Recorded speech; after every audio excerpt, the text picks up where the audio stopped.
The cruelest kind of rejection is when someone acts like you never mattered. The ballroom shimmered beneath towering crystal chandeliers, their light spilling across polished marble floors and designer gowns worth more than most pupils' monthly rent. Laughter floated through the air. Champagne glasses clinked. A jazz quartet played softly near the stage.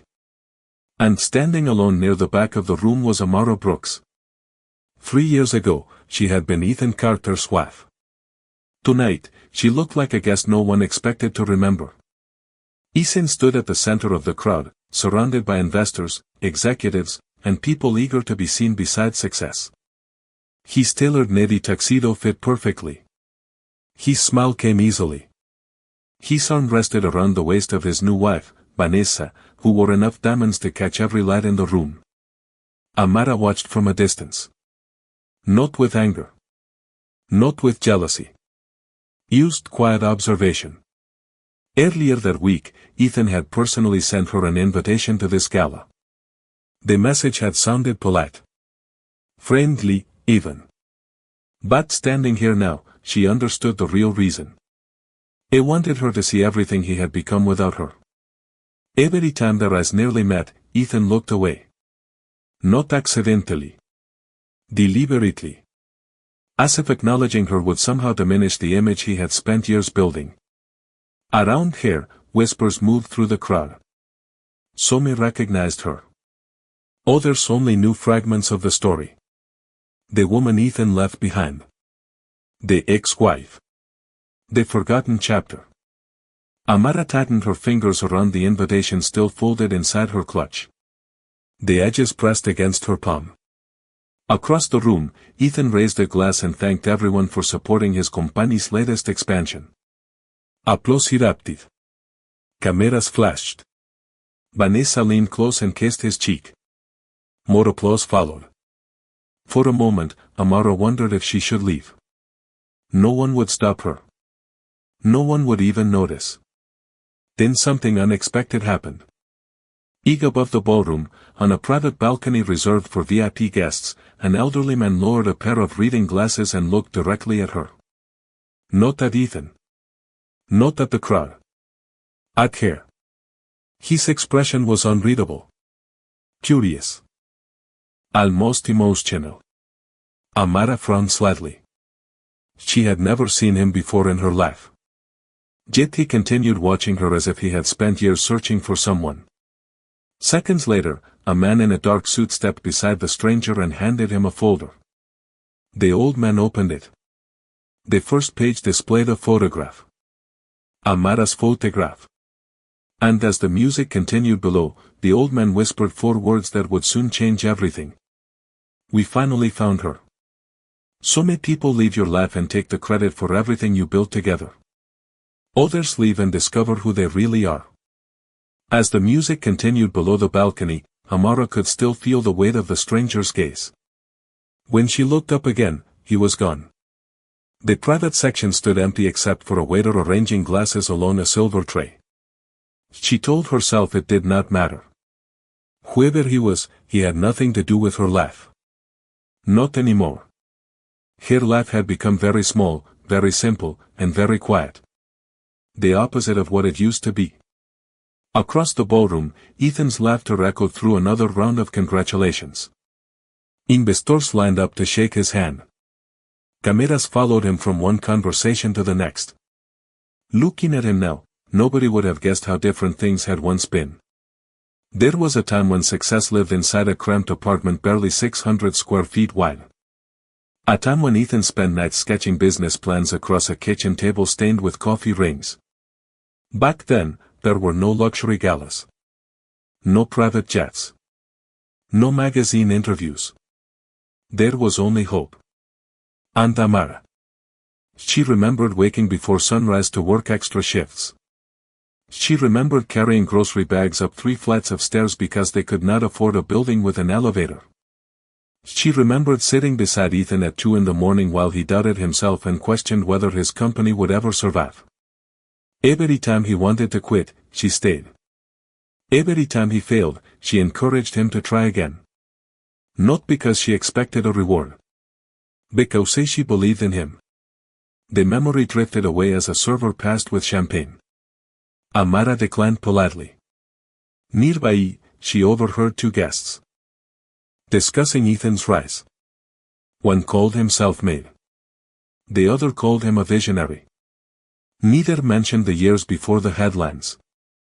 Neither knew the woman standing only a few feet away had once helped keep the lights on when his company account barely held enough money to cover payroll. Amara smiled softly to herself. Not out of bitterness. Out of acceptance. The past had already happened. Nothing could change it now. Then her phone vibrated inside her purse.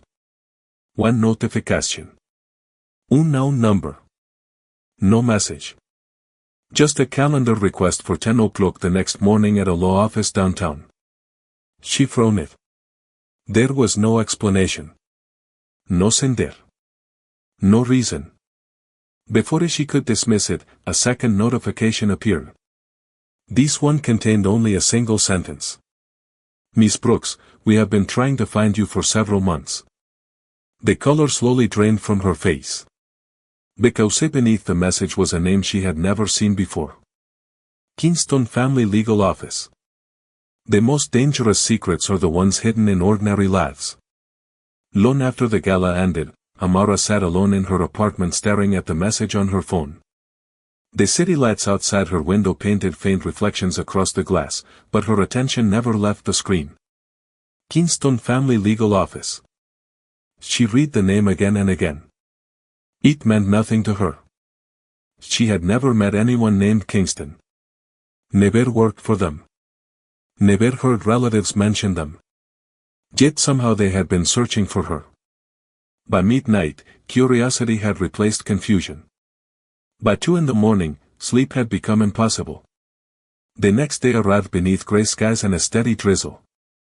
At exactly 10 o'clock, Amara stepped into a downtown office tower that seemed designed to intimidate anyone who entered. The lobby stretched nearly 2 stories high. Marble columns framed the reception desk. Quiet conversations echoed through the polished space. She felt underdressed despite wearing her best navy suit. A receptionist greeted her immediately, as if they had been expecting her. Miss Brooks, they are ready for you. The words sent a chill through her. They. Not they. Not she. They. Someone had prepared for her arrival. Minutes later, she found herself seated inside a conference room overlooking the city.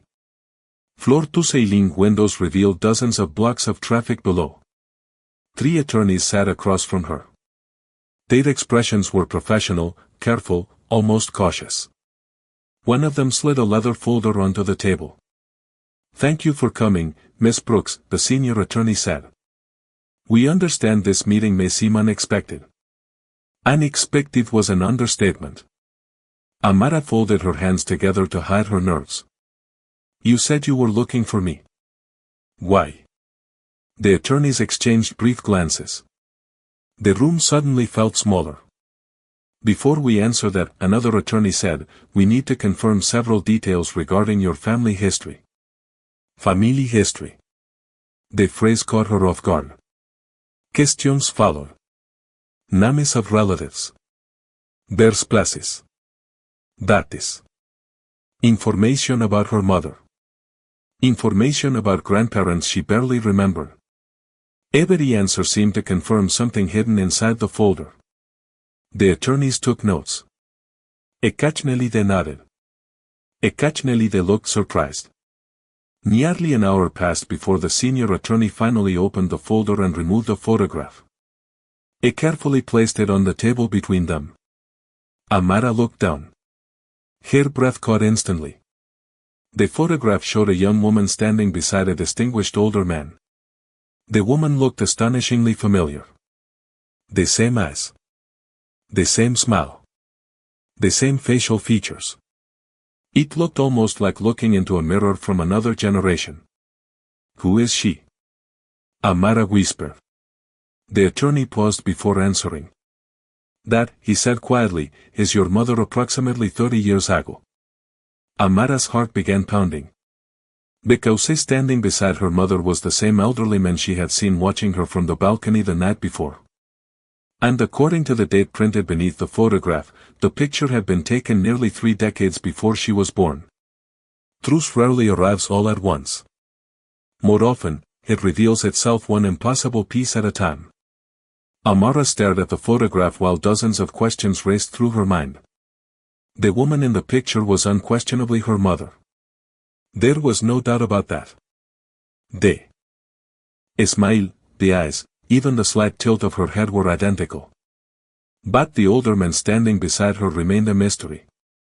The attorney carefully folded his hands. His name was Richard Kingston. The room fell silent. Even though the name meant little to Amara personally, she recognized it instantly. Almost everyone in America did. Richard Kingston had built one of the largest business empires in the country. His companies operated across real estate, technology, transportation, and finance. Business magazines called him a visionary. News networks called him a billionaire titan. For decades, his face had appeared on television screens, magazine covers, and financial reports. Yet somehow, Amara's mother had never once mentioned knowing him. There must be some mistake, Amara said quietly. My mother never talked about him. The attorneys did not appear surprised by her reaction.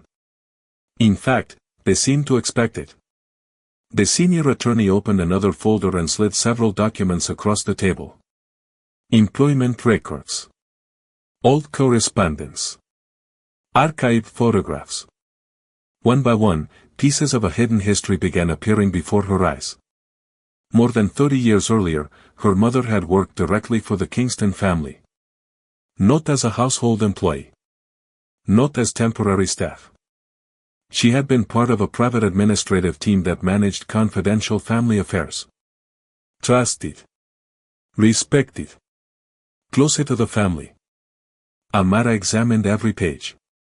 The signatures matched. The dates matched. Everything was real. Why are you showing me this now? She finally asked. The attorneys exchanged another glance. The same cautious look they had shared throughout the meeting. Because Amy R. Kingston spent years searching for someone. Amara felt her stomach tighten. Who? No one answered immediately. Outside the glass windows, clouds drifted across the skyline. Far below, traffic moved through the streets like streams of light. Finally, the senior attorney leaned forward. Several months ago, Amy R. Kingston instructed our firm to locate a living descendant connected to a private branch of his family history. Amara blinked. Descendant. The word echoed in her mind. It sounded impossible. Observe. Yet the attorneys continued presenting records. Family trees. Legal documents. Birth certificates. Some pages were faded with age. Others appeared recently verified. Every new document seemed to connect another invisible thread. Amara looked down at the growing stack of paperwork. Her hands had become cold. Nothing about her life suddenly made sense anymore. Then the attorney reached into the folder one final time and removed a sealed envelope.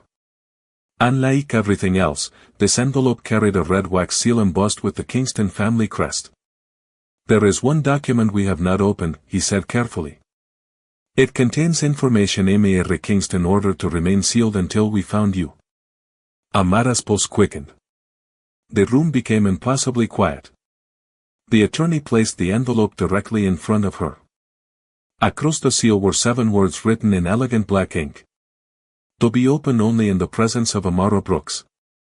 Some doors do not open with keys. They open with answers you never knew existed.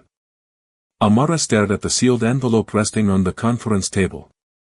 The red wax crest seemed impossibly old, as if it belonged to another era entirely. For several seconds, nobody spoke. The attorneys simply waited. Finally, she reached forward and carefully broke the seal. The sound was barely audible, yet it felt louder than anything she had heard that day. Inside was a handwritten letter. The paper had yellowed slightly with age, but the handwriting remained elegant and precise. At the top was a date from 6 months earlier. Heiress moved to the first line. If you are reading this, then my attorneys have finally found you. Amara's heart skipped. She continued reading. Richard Kingston explained that for decades, a part of his family's history had remained hidden from public records. Not because of scandal. Not because of shame. But because of circumstances and decisions made long before she was born. According to the letter, her mother had once become one of the most trusted people in his private circle.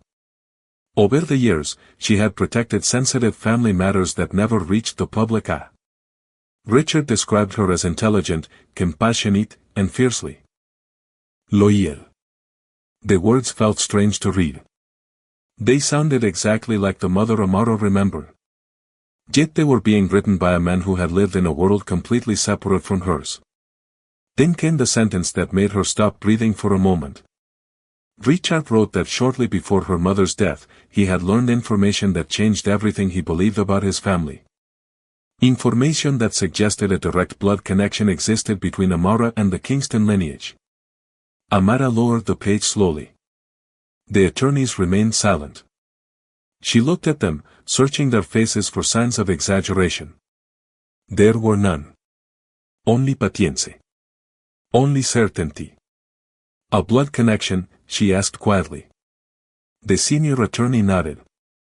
That is why we requested additional verification.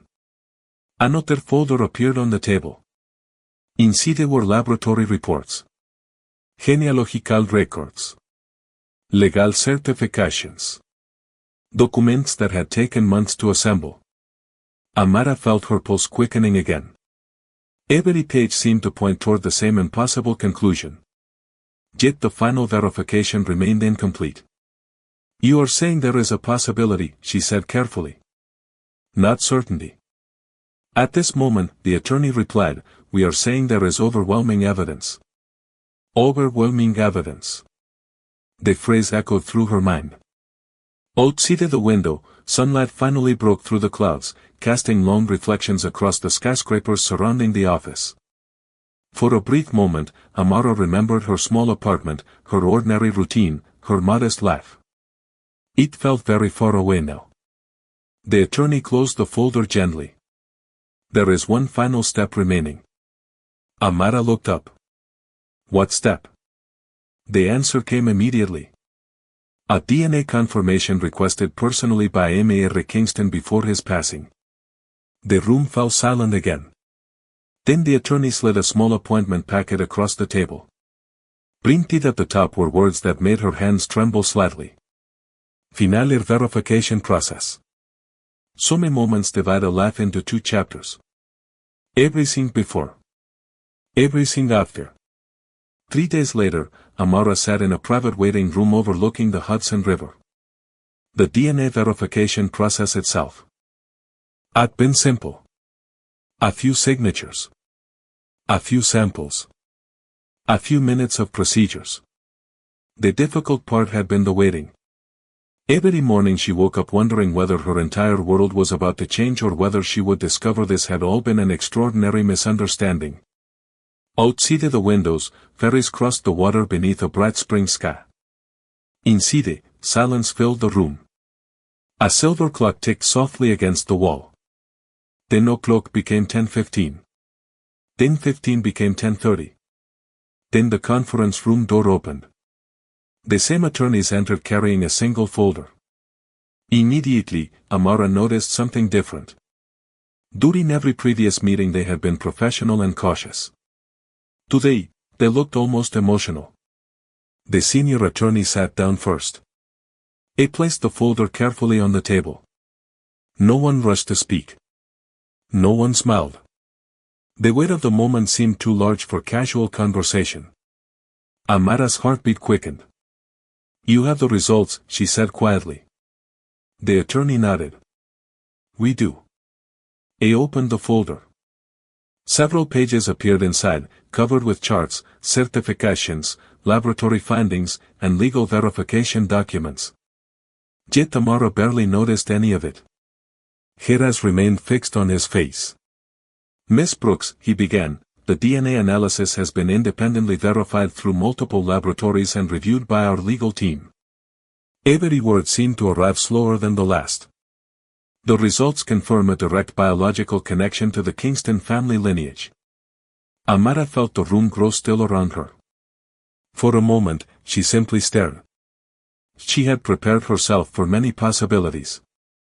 Disappointment. Uncertainty. Confusion. But not certainty. Not this. The attorney continued speaking, but his voice seemed distant. Numbers. Percentajes. Verification standards. Legal terminology. None of it felt real. The only thing she could hear clearly was one truth. She belonged to a family she had never known existed. Her thoughts immediately drifted toward her mother. Questions she could never ask now. Conversations that would never happen. Memories that suddenly carried meanings she had never understood. The attorney gently slid another document toward her. This one was different. It contained no laboratory findings. No charts. No technical language. At the top appeared the Kingston family crest. Beneath it was a single sentence. Recognized beneficiary and direct heir.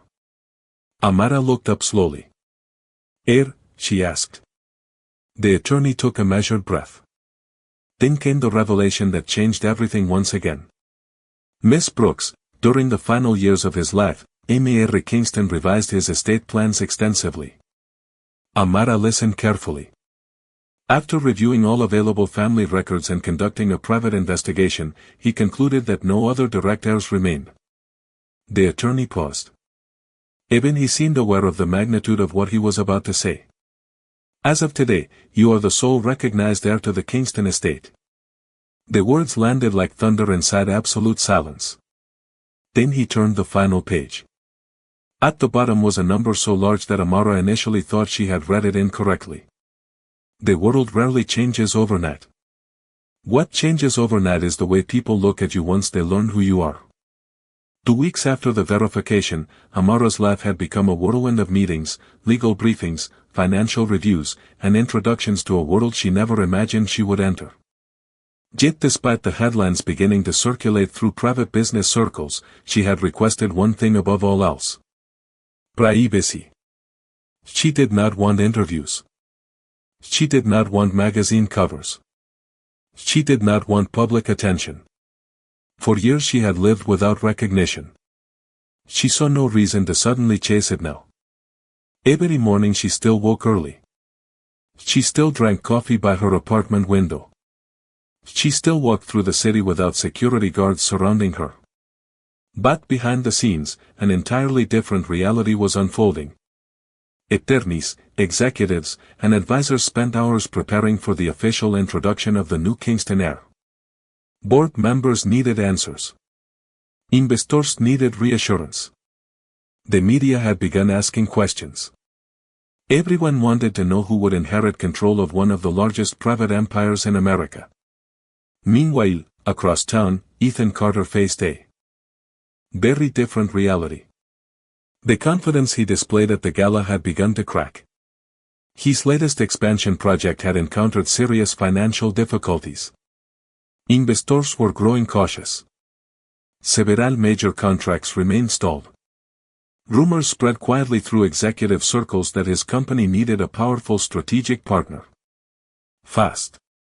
One name appeared repeatedly during those discussions. Kingston Holdings.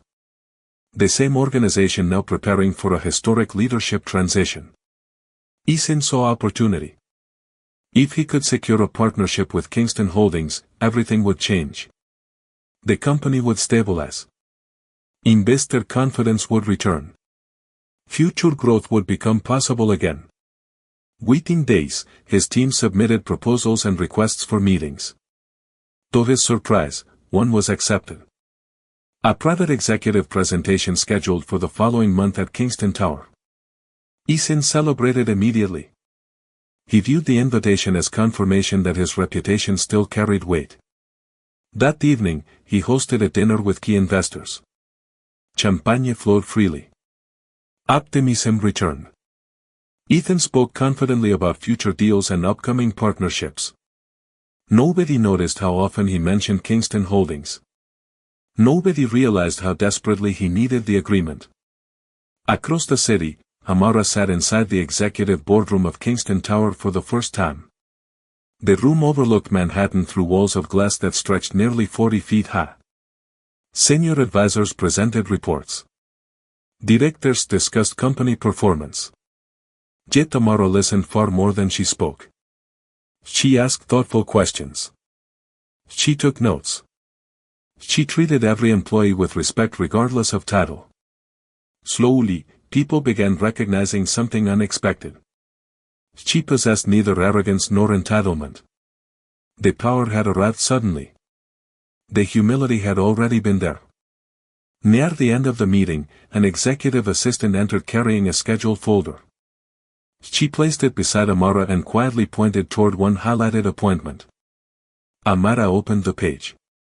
Heiress settled on a familiar name. Ethan Carter. Executed presentation request. Date confirmed. Time confirmed. Amara stared at the page for several silent seconds. Then she closed the folder gently. Outside the windows, the afternoon sun reflected across the skyline. Inside the boardroom, nobody noticed the faint smile that appeared on her face for the very first time. The people who underestimate you are often the least prepared for your return.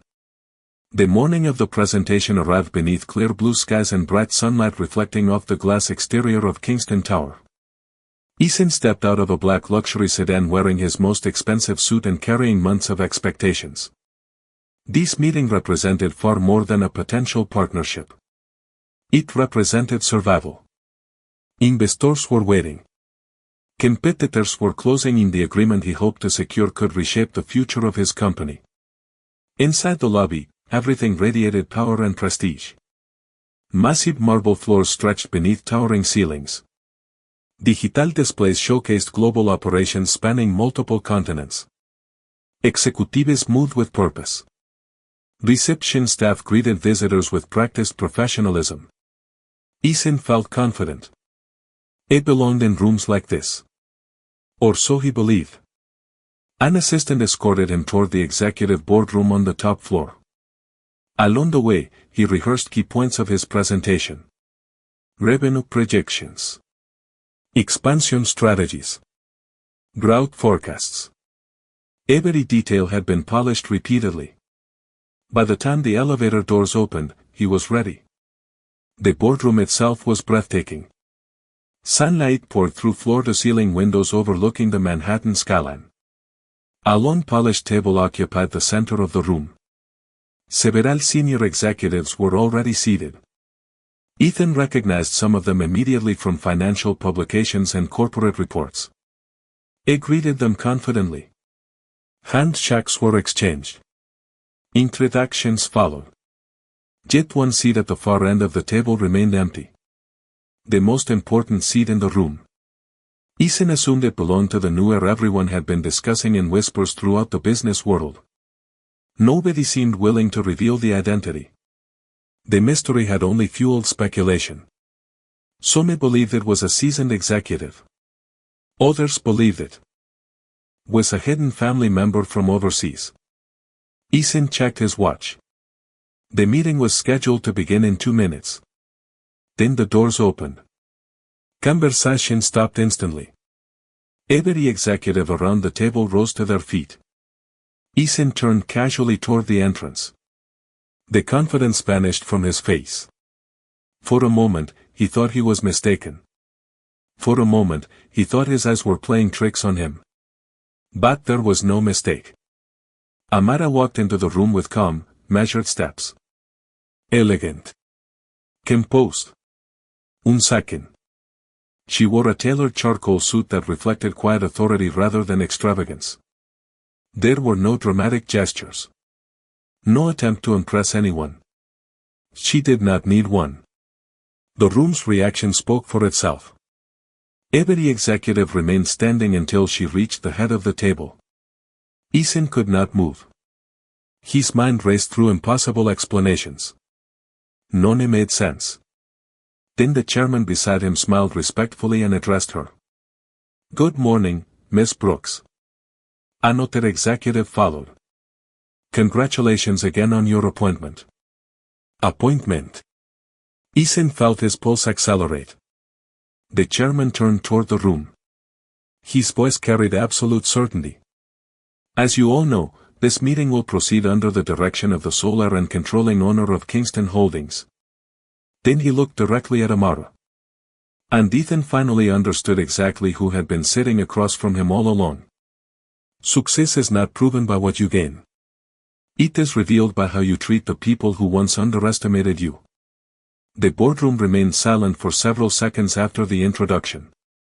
Ethan sat frozen in his chair, staring across the polished table at the woman he thought he had left behind years ago, but the woman before him was not the person he remembered. The uncertainty that once lived in her eyes was gone. In its place stood calm confidence. Not arrogance. Not revenge. Something stronger. Peace. Amara opened the presentation folder in front of her and nodded politely. "Mr. Carter, thank you for coming. Please begin."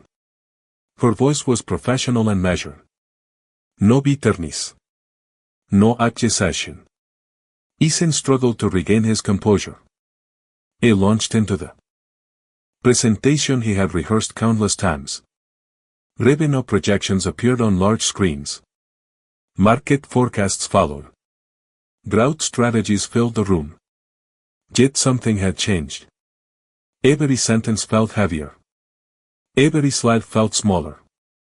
For the first time, he was no longer speaking from a position of control.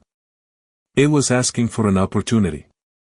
When the presentation ended, the board members reviewed the proposal carefully. Questions followed. Discussions continued. Amara listened quietly, taking occasional notes. Finally, all eyes turned toward her. The decision belonged to her alone. The room grew still. Ethan held his breath. Amara closed the folder gently and folded her hands together. She looked toward the skyline beyond the glass windows before returning her attention to the table. "Your team has clearly worked hard," she said. "There are strengths in this proposal." Ope briefly returned to Ethan's face. Then she continued. "However, Kingston Holdings will not be moving forward with this partnership." The words were delivered respectfully. Calmly. Without hostility. The chairman nodded. Several board members agreed. The decision was final. Ethan lowered his eyes. The opportunity he had desperately needed was gone. Yet somehow the rejection itself hurt less than the realization sitting in front of him. The woman he once overlooked now possessed everything he had spent years chasing. Not only wealth. Not only influence. Something far more valuable. Self-respect. As the meeting concluded, executives began gathering their documents. Chairs moved. Conversations resumed. Ethan remained seated for a moment longer. Then he finally looked toward Amara. "I never saw it," he admitted quietly. She understood exactly what he meant. Amara offered a small, sincere smile. Not triumphant. Not cruel. Simply honest. "Neither did I," she replied. Then she stood and walked toward the doors. Sunlight flooded the room as they opened. Nobody followed her immediately. Nobody interrupted her departure.